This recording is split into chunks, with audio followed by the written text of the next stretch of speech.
Okay, so hello everyone. Thanks, Rob, for inviting me. I think that this is a huge moment for all of us because we need to stay together and to widespread our ideas and resources at this such difficult time of the year.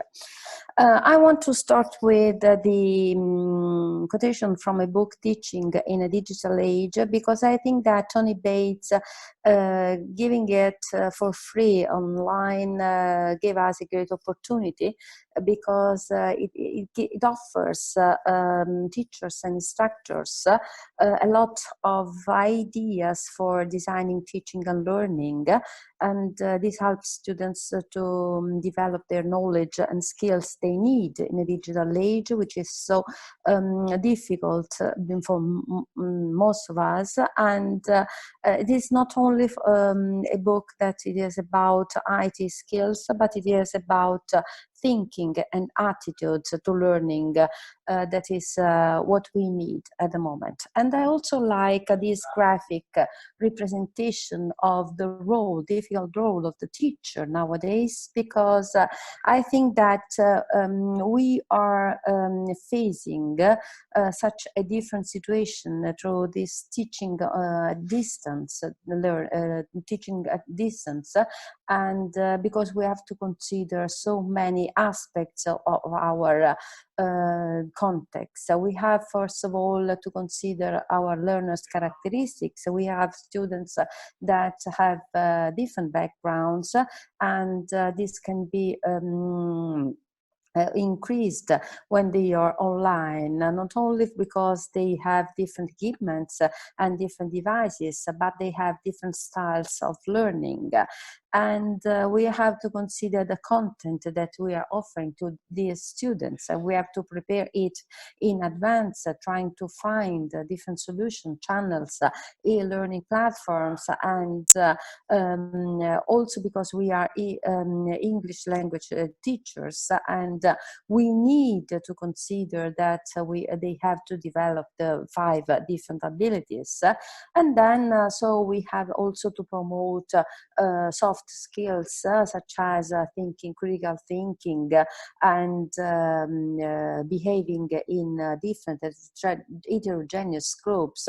And we have to give them in a scaffolding strategy the support they learn. So how to find out resources, how to prepare content, how to develop skills, how to meet different learning activities, and more than that, how to assess this, because the school now is facing, I think, until the end of the year, this situation. So we have to find a solution to just give our evaluation our students at the end of this terrible year. But I think that this visual well represents different possibilities and different aspects that we have to take into consideration, except for something that is the right consideration, not only of e-learning environments, of communication channels, but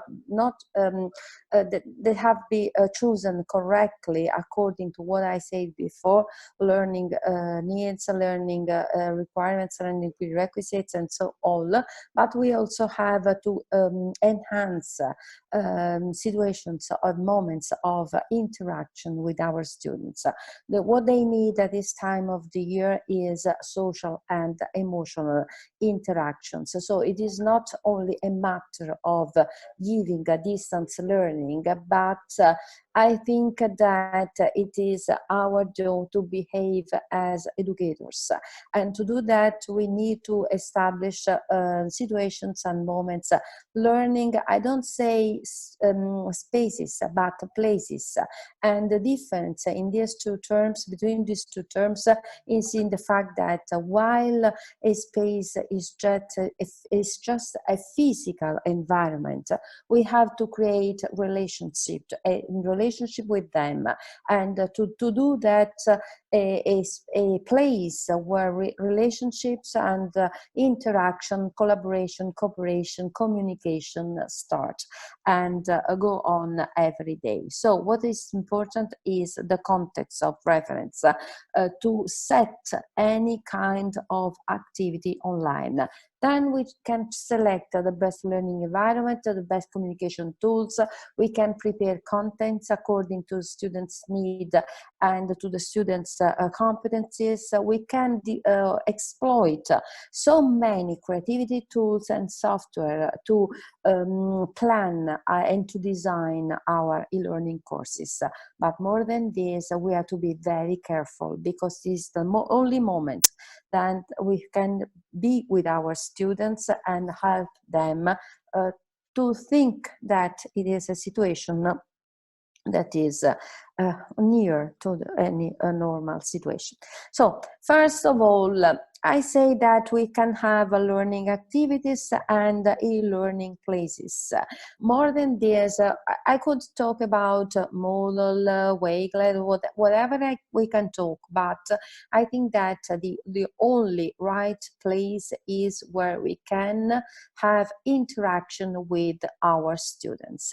This is the reason why I selected some of the many possible solutions for setting e-learning with our students and promote distance learning. And I can say that these are a sort of scenarios that help us to face new changes that drive the situation now, and to reflect on the relationship that we can have with our students. This brain pop is something very nice, because it well, I also selected some of the resources that are for free at this particular moment. It implies that traditionally, usually they do not offer any free plans for teachers. Now they are offering that according to the difficult situation. So exploit the moment and try to use these new platforms that are very powerful for us as teachers and for students. Brain Pop gives not only professional development resources, but also a lot of tools and features that support learning. So teachers can be connected online and share content and activate communication channels. Then we have Peer Deck. That is nice because it has a powerful aspect that because it connects with other existing video conferencing software created by and made at disposal by Google, Microsoft, and Zoom. So we know that most of our teachers in Italy have e-learning platforms together with the webinar conferences. So this is the right place to combine the two. It's just one place. Then we have Wakelet that promotes remote learning, also for some particular aspects, such as the one I prefer is storytelling. It gives us the tools to create digital storytelling and fictional stories.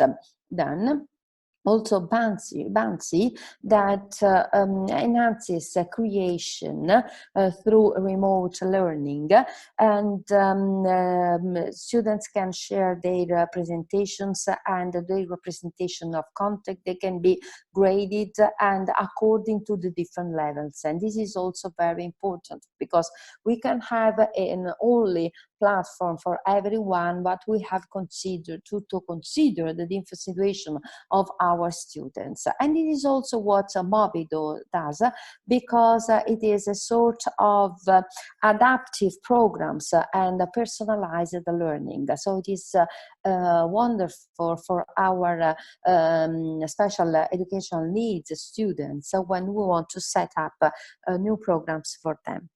I said at the beginning that it is important as EFL teachers to consider also the promotion, the enhancing of different abilities. At this time of the year where it is difficult to have online lessons for all the timetable that we are supposed to cover during the school year, it is important also to give students the opportunity to study alone, but also to have fun. And what else, as instead of having a listening to some podcasts, the word podcast becomes is a sort of a learning to listening and acquiring content together. And these are some possible of many podcasts that we can consider. Then okay, the same is with reading. Students can read text as a recreative moment, and these are some opportunities. Here we have Mrs. P that tells stories. Open Library, Barnes, and Amazon give free online books to read. But you can also write stories with your students, and these are possible solutions. Book creators gives you the opportunity, as you see in the picture, to write your own books. Comment Bubble gives you the chance to comment and debate on that, and also on videos. And the same is with dot storming. But you can also speak, and book and tales, voice thread, parlay are all round tables or places where people are all together at the same time to comment on some digital contents they have heard about. After that, we have the wonderful world of open educational resources. Please have a look at these spaces. We have Open Educational Resource Commons. We have Open Learning Initiative, that is a movement to widespread initiative. We have Europeana, that gives at your disposal a repository of contents, historical and cultural heritage contents. And the same is with Google Arts and Culture, where you can have a three-dimensional visiting of these places and then go beyond beyond your class with Discover Education that has offered an opportunity nowadays. Well, we have lots of resources, but we also have students to play games, and gamification can be a good opportunity for them to enjoy themselves.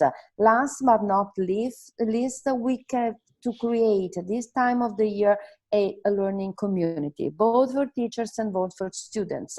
And these are examples of how we can enhance our lifelong learning, but also our life while learning, sharing contents with peers, and also to develop new values in a perspective of life deep learning. I hope that I didn't go over the 10 minutes, but I had so many materials and contents to share that I tried to cover all the different aspects of my presentation.